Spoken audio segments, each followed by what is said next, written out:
Hello friends, आप देख रहे हैं मेरा channel commerce and art study point.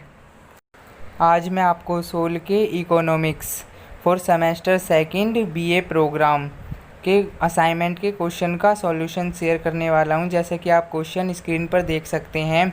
ए, अल्पाधिकार को परिभाषित कीजिए तथा इसकी विशेषताएं बताइए। विकुचित मांग वक्र की प्रकृति को समझाइए।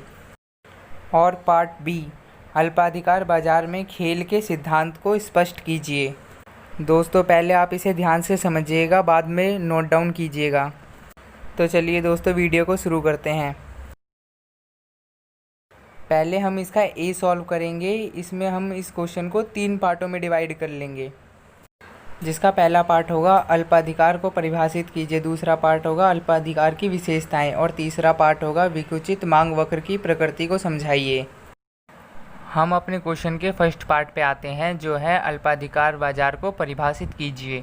अल्पाधिकार बाजार वह बाजार होता है जिसमें क्रेताओं की संख्या ज़्यादा और विक्रेताओं की संख्या कम होती है। इस बाजार में वस्तु तथा वस्तुओं की कीमतें अलग अलग होती हैं और इस बाजार की विज्ञापन लागतें काफ़ी अधिक होती हैं।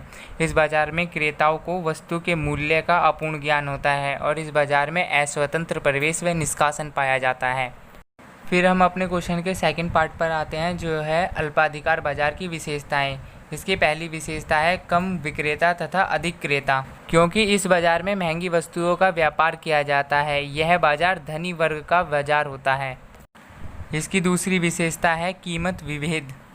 इस बाजार में वस्तुओं की कीमत अलग अलग होती है, क्योंकि इस बाजार में वस्तुओं की कीमत का नियंत्रण फर्म के पास होता है। तीसरी विशेषता है वस्तु विभेद। इस बाज़ार में सभी फर्मों की वस्तुएं अलग अलग होती हैं, क्योंकि इसमें कानूनी कुछ प्रतिबंध होते हैं, जैसे लाइसेंस, पेटेंट आदि, जिस कारण सभी फर्मों की वस्तुओं में कुछ न कुछ भिन्नता पाई जाती है। चौथी विशेषता है विज्ञापन लागत। दोस्तों, इस बाज़ार में विज्ञापन लागतें काफ़ी अधिक होती हैं, क्योंकि इस बाज़ार में बहुत अधिक प्रतिस्पर्धा पाई जाती है और सभी फर्मों को अपनी वस्तुएं बेचनी होती हैं, जिस कारण वह अधिक से अधिक विज्ञापन करवाते हैं। इसकी पांचवी विशेषता है अपूर्ण ज्ञान, क्योंकि इस बाज़ार में वस्तुओं की कीमतों का निर्धारण फर्म द्वारा किया जाता है। इसकी छठी विशेषता है अस्वतंत्र प्रवेश व निष्कासन। अल्पाधिकार प्रतियोगिता बाजार में कोई भी नई फर्म बाजार में आसानी से ना तो आ सकती है और ना ही कोई पुरानी फर्म बाजार को आसानी से छोड़कर जा सकती है, क्योंकि इस बाज़ार में कानूनी प्रतिबंध पाए जाते हैं।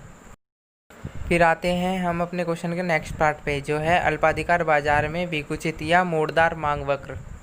दोस्तों, इस बाजार का मांग वक्र बेलोचदार होता है, जिस कारण ये मुड़ा हुआ होता है या विकुचित होता है, जैसा कि आप चित्र में देख सकते हैं।